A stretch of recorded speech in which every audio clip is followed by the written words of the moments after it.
서울의 한 오래된 아파트 단지에는 미스터리한 소문이 떠돌고 있었다. 이 아파트의 13층은 사람들이 다가가기를 꺼리는 층으로 알려져 있다.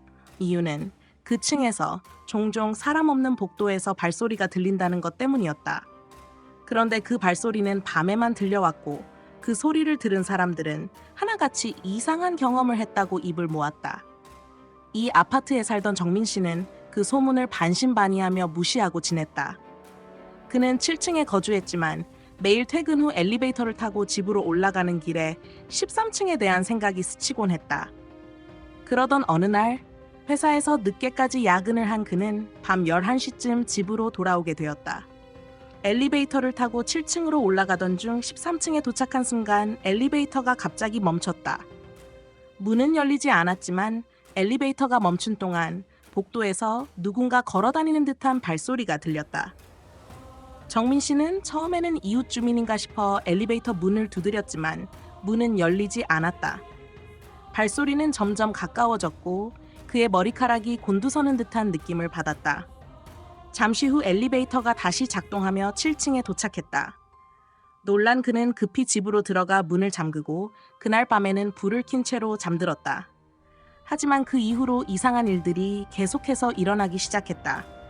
밤마다 13층에서 들리던 발소리가 그의 꿈속에서도 계속 들려왔다.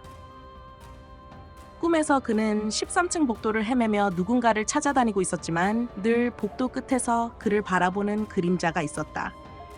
정민 씨는 아파트 관리사무소에 문의했지만 그들은 그가 겪은 일을 단순한 기계 오작동이라며 대수롭지 않게 여겼다. 하지만 며칠 후 관리사무소의 한 직원이 조심스럽게 정민 씨에게 다가와 비밀스러운 이야기를 들려주었다. 사실 13층에는 몇 년 전 한 가정이 살았어요. 그 집에는 어린 딸이 있었는데 부모님이 늦게까지 일하느라 그 아이는 늘 혼자였죠. 그런데 어느 날 그 아이가 실종되었어요.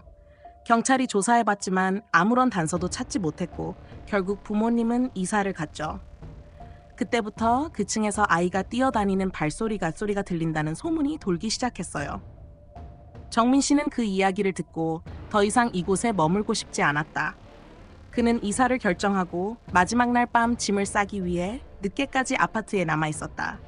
그런데 그날 밤 다시 한번 그 발소리가 들려왔다. 이번에는 바로 그의 문 앞에서 멈추는 소리였다. 정민 씨는 온몸이 얼어붙은 듯 움직일 수 없었고 그 순간 문을 두드리는 소리가 들렸다. 아저씨, 나 좀 도와줘요? 그 목소리는 분명히 어린아이의 것이었다. 그는 도망치듯 짐을 챙겨 다음날 아파트를 떠났다. 이후 그 아파트에는 다시는 발길을 돌리지 않았다. 몇 년이 지난 후 그는 그 아파트가 재개발로 철거되었다는 소식을 들었다. 13층에서의 발소리 소문도 자연스럽게 사라졌다. 하지만 때때로 그 소식을 들은 사람들은 밤에 그 자리를 지나갈 때마다 이상한 느낌을 받았다고 했다. 그리고 여전히 그 아이가 13층 복도 끝에서 누군가를 기다리고 있을 것이라고 믿는 사람들도 있었다.